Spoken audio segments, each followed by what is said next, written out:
नमस्कार, आप देख रहे हैं टोटल टीवी। मैं हूं सौरभ जौहरी। हमारी खास पेशकश में आपका स्वागत है। हरियाणा सरकार इन दिनों दिल्ली विधानसभा चुनाव को लेकर फुल प्रूफ तैयारी कर रही है। हरियाणा कैबिनेट में लिए गए बड़े फैसले इस बात की तस्दीक कर रहे हैं कि दिल्ली विधानसभा चुनाव को लेकर बीजेपी कोई कोताही नहीं बरतना चाहती। आज सैनी कैबिनेट ने कई अहम फैसलों पर मोहर लगाई है। वन टाइम सेटलमेंट स्कीम को मंजूरी की बात हो या 2 लाख व्यापारियों का 2,500 करोड़ माफ, लाडू लक्ष्मी योजना के लिए भी सरकार बजट लाने के लिए प्रतिबद्ध है। सीएम सैनी ने बताया कि कैबिनेट बैठक में लाडू लक्ष्मी योजना पर भी चर्चा की गई है। ऐसे में बजट से पहले हरियाणा कैबिनेट के इन बड़े फैसलों का क्या दिल्ली चुनाव पर असर पड़ेगा? क्या कहती है पार्टी की ये बड़ी रणनीति? ये सवाल है।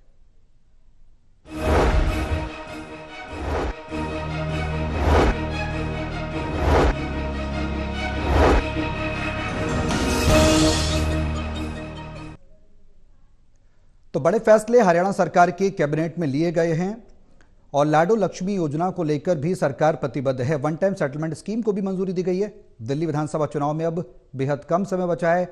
हरियाणा के मुख्यमंत्री नायब सैनी पूरी तरह से एक्टिव मोड में हैं। मनोहर लाल केंद्रीय मंत्री भी लगातार एक बाढ़ सी, एक रूपरेखा सी बना रहे हैं हरियाणा से।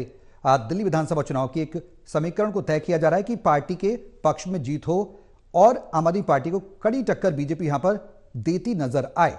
अब कितना इन फैसलों का असर पड़ेगा, सियासी हिसाब से कैसे इन्हें देखा जाए, ये तमाम सवाल हैं जिनके जवाब तलाशने की कोशिश करेंगे। हमारे सहयोगी हमारे साथ मौजूद हैं। हिसार से asset editor doctor Mahesh Kumar, Panipat से एसेट एडिटर देवेंद्र कथुरिया और वरिष्ठ पत्रकार वीरेंद्र सोनी जी हमारे साथ चर्चा में रहेंगे। आप सभी के साथ मैं चर्चा को आगे बढ़ाऊं, लेकिन उससे पहले एक रिपोर्ट दिखाते हैं। रिपोर्ट देखिए, फिर करेंगे चर्चा की शुरुआत।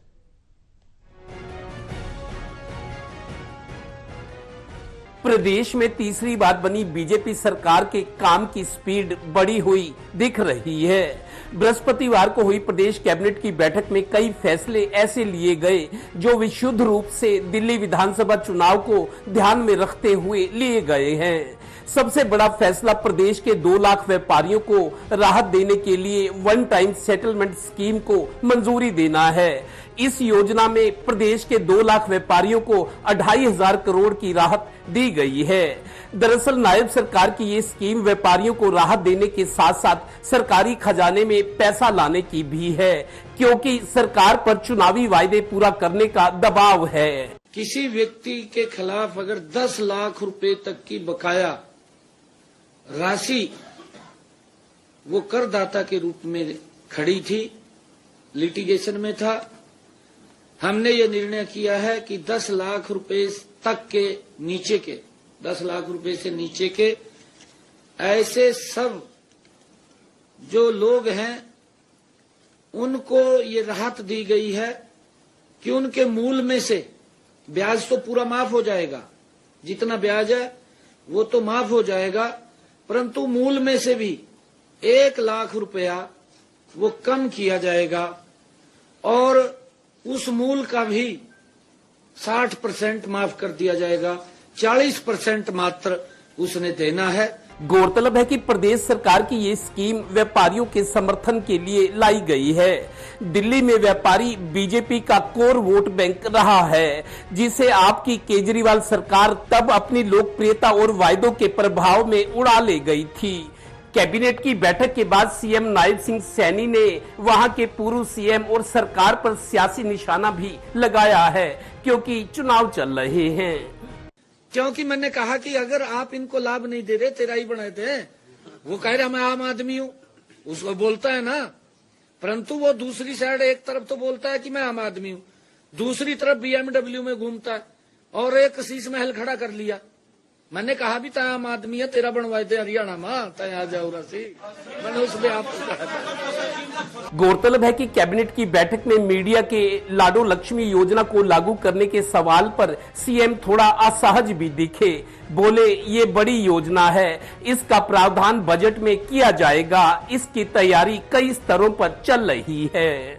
और बजट सेशन आ रहा है, बजट सेशन में उसके बजट का भी प्रावधान होगा, क्योंकि बहुत बड़ा सिस्टम है और सरकार के बजट के ऊपर दबाव आने वाला है काफी, उसकी सारी तैयारियां चल रही हैं। भारतीय जनता पार्टी ने जो वायदा किया है संकल्प पत्र में, एक संकल्प पत्र का वायदा हमने पहले भी पूरा किया है आगे भी पूरा करेंगे। यानी दिल्ली में इस बार बीजेपी की सरकार बनाने के लिए पार्टी सारे जतन कर रही है। हरियाणा में तो एक देसी कहावत भी है कि पावर में रहते हुए ठसक ना दिखाई तो पावर फिर किस काम की। यानी बीजेपी दिल्ली में हो या पड़ोसी राज्य हरियाणा में, हर ओर से सियासी बमबारी हो रही है। इस बार दिल्ली की बारी। Haryana bureau, total news.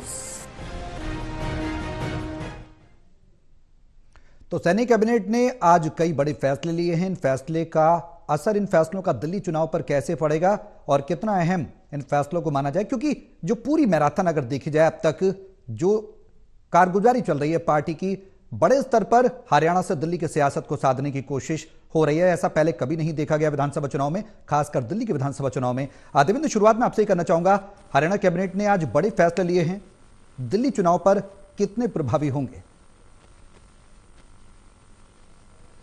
देखिए सौरभ, पिछले 20-30 साल की, इवन इंदिरा गांधी के टाइम की हम बात करें तो जो प्रधानमंत्री या मुख्यमंत्री या सरकारें रही हैं, लोक लुभावन बजट लाया जाता था क्योंकि आगे चुनाव है।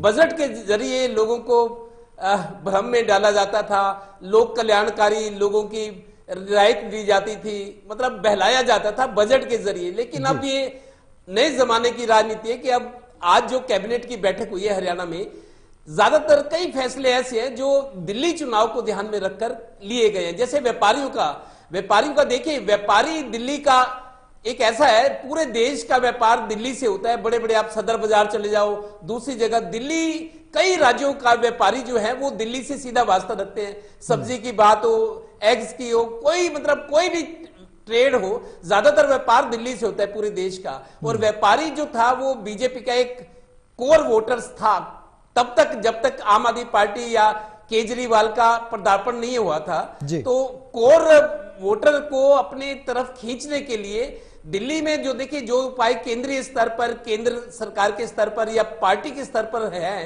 कि किस तरीके से व्यापारी वर्ग को, देखिए लाखों की तादाद में व्यापारी हैं और व्यापारी का परिवार भी होता है, एक 4-4, 5-5 सदस्य व्यापार को अगर हम औसत माने तो बहुत बड़ा एक व्यापारी तबका वोटर है, जिसको अब बहलाने की या अपने जो छोड़कर चला गया था आम आदमी पार्टी, क्योंकि नई पार्टी बनी थी, नए तरह के मुख्यमंत्री, नई तरह के वायदे किए गए थे, बिजली पानी के और कई चीजें की गई थी। उस वोटर को अपनी तरफ लाने के लिए व्यापारी पर एक तरह से एक दाना डाला गया है। व्यापारियों को, छोटे बड़े व्यापारियों की जो स्कीम वन टाइम सेटलमेंट, देखिए इसके दो फायदे। एक तो व्यापारी हितैषी सरकार दिखाने की कोशिश, दिल्ली में ये मैसेज देखा कि देखिए हरियाणा में क्या क्या योजनाएं व्यापारियों के लिए, कर्मचारियों के लिए, किसानों के लिए, हर वर्ग के लिए सरकार बीजेपी ध्यान रख रही है, ताकि वो भाषणों में, संबोधन में इंप्रेस करने के लिए काम आ सके। तो मैं समझता हूं ये व्यापारियों वाला जो है, ये दिल्ली चुनाव को ध्यान में रखकर ये फैसला लिया गया है।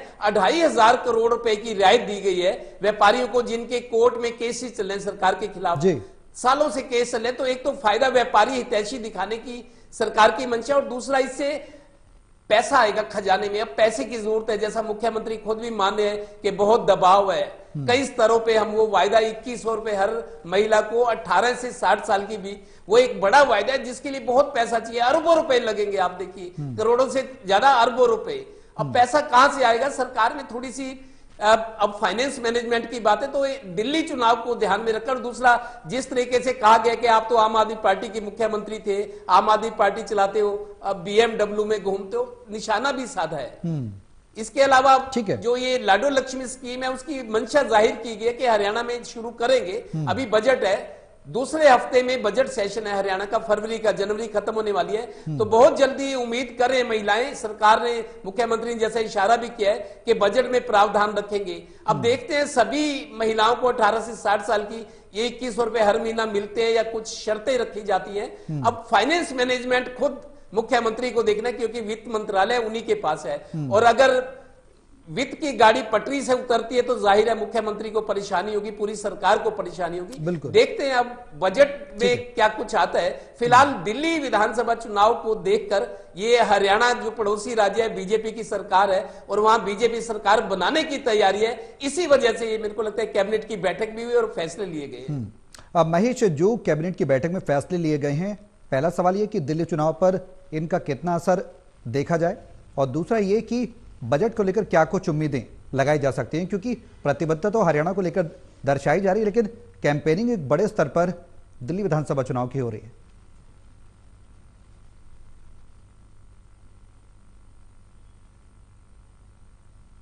देखिए, मैं साफ तौर से बात कह सकता हूं कि यहाँ पर फ्रेग्रेंस कायम करने की कोशिश भारतीय जनता पार्टी कर रही है। फ्रेग्रेंस परमानेंट नहीं होती, कुछ समय के लिए होती है, कुछ घंटों के लिए होती है। मुझे लगता है कि ये जो फ्रेग्रेंस बिल्ट हरियाणा प्रदेश में करने की कोशिश की जा रही है, ये दिल्ली चुनाव, विधानसभा चुनाव के मद्देनजर की जा रही है, ताकि एक आईना यहाँ पर रखकर उसमें एक तस्वीर दिल्ली प्रदेश वासियों को दिखाने की कोशिश भारतीय जनता पार्टी कर रही है कि देखिए, हरियाणा प्रदेश में महिलाओं के लिए सब कुछ करने जा रहे हैं, व्यापारियों के लिए। दिल्ली प्रदेश के अगर पूरे इक्वेशन को समझने की कोशिश की जाए तो वहां पर किसान तो ना के बराबर हैं। उसके बाद जो सबसे बड़ी कम्युनिटी अगर दिल्ली प्रदेश में किसी एक खास व्यवसाय से जुड़ी मानी जाए तो वो है बिजनेस, और बिजनेस में इस तरह की रियायतें अगर दे दी जाए तो फिर यकीनन व्यापारी उससे आकर्षित होता है, उससे सहज स्थिति में उसके साथ जुड़ने की कोशिश करता है। मुझे लगता है कि आईना हरियाणा प्रदेश की धरती पर रखा जा रहा है और तस्वीर दिल्ली प्रदेश वासियों को दिखाने की कोशिश की जा रही है कि देखिए, हरियाणा प्रदेश में हम तमाम वर्गों के लिए ये सब सुविधाएं दे रहे हैं। और जैसा कि पहले के कार्यक्रमों में भी जिक्र किया गया,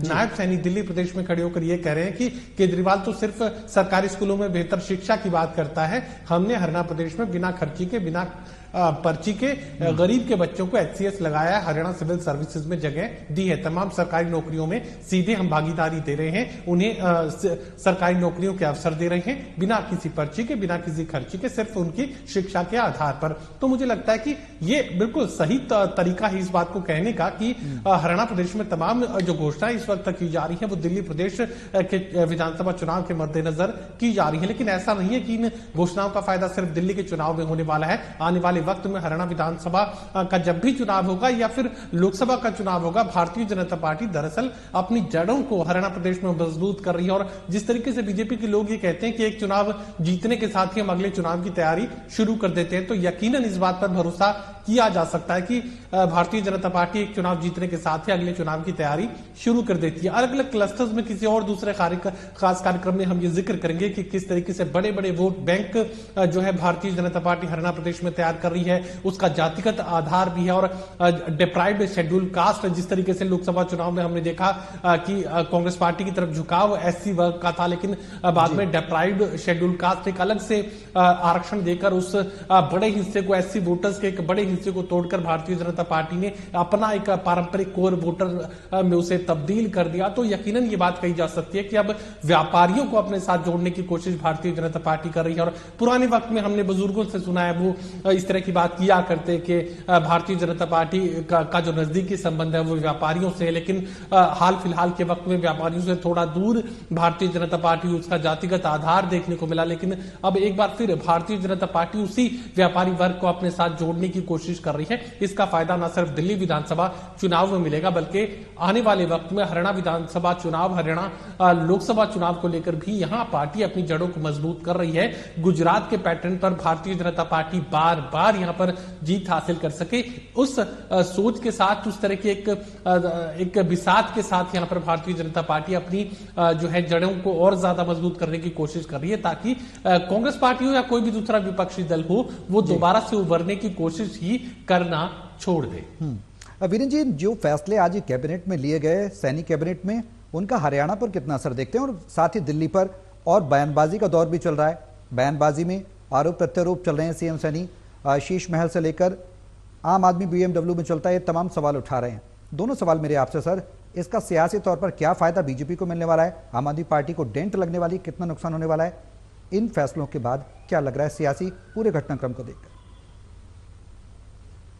देखिए, भारतीय जनता पार्टी के जो सरकार ने आज जो हरियाणा के फैसले हुए हैं, उसका हरियाणा पर तो प्रभाव पड़ेगा। देखिए, आकर्षक योजनाएं, आकर्षक घोषणाएं हैं।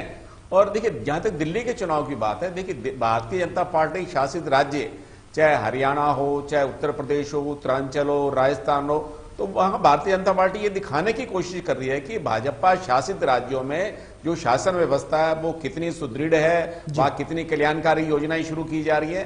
अगर भारतीय जनता पार्टी जो दिल्ली के साथ लगते राज्यों में ऐसा कर सकती है तो दिल्ली में क्यों नहीं कर सकती? मतलब सुशासन का एक मिसाल पेश की जा रही है। और भारतीय जनता पार्टी की जो उपलब्धि है, अब मान लीजिए चाहे उत्तर प्रदेश में कुंभ का आयोजन भी है, तो भारतीय जनता पार्टी इसको भी भुनाने का प्रयास कर रही है कि इतनी अच्छी व्यवस्था की गई है, इससे पहले ऐसी व्यवस्था नहीं हुई। और हरियाणा सरकार ने भी आज फैसला किया है, चुलकाना धाम जो है पानीपत जिले के अंदर है, वहां पूजा स्थल बोर्ड बनाने की घोषणा कर दी है। तो मतलब एक वहां तीर्थ स्थल विकसित करने, तीर्थ स्थल तो पहले से ही है, लेकिन पूजा स्थल बनाने से एक अलग ढंग की व्यवस्था होगी, ट्रस्ट बनेगा, उसका और विकास होगा। तो इसलिए भारतीय जनता पार्टी अपने जो हिंदुत्व की धार है उसके लिए तो प्रयास कर ही रही है। और ये साथ साथ आज जो है दिव्यांगजनों की 18 और श्रेणियों को शामिल किया गया है। तो ये हरियाणा के साथ साथ मतलब ये एक संदेश देने का प्रयास है कि भारतीय जनता पार्टी की जो शासन व्यवस्था है वो दूसरे दलों की अपेक्षा ज्यादा सुदृढ़ है, सुशासन है और कानून व्यवस्था की स्थिति भी बेहतर है। तो भारतीय जनता पार्टी की अपनी उपलब्धियां हैं तो उसको बनाने का प्रयास कर रही है। जहां तक अरविंद केजरीवाल का संबंध है, देखिए आज भी जो मुख्यमंत्री नायब सैनी है वो उन पर जब भी उनको अवसर मिलता है वो अरविंद केजरीवाल पर प्रहार करते हैं, शीश महल की बात करते हैं, जिस तरह की उनकी व्यवस्था है वो बात प्रहार करते ही करते हैं। लेकिन इस तरह की अगर BMW की बात करते हैं तो हरियाणा सरकार ने भी तो अपने लिए नया विमान खरीदा था। तो ये तो हर एक शासन व्यवस्था का एक अंग है, जो चीज जरूरी होती है उसे खरीदा जाता है, पहले का ही प्रस्ताव था, कोई नया नहीं था।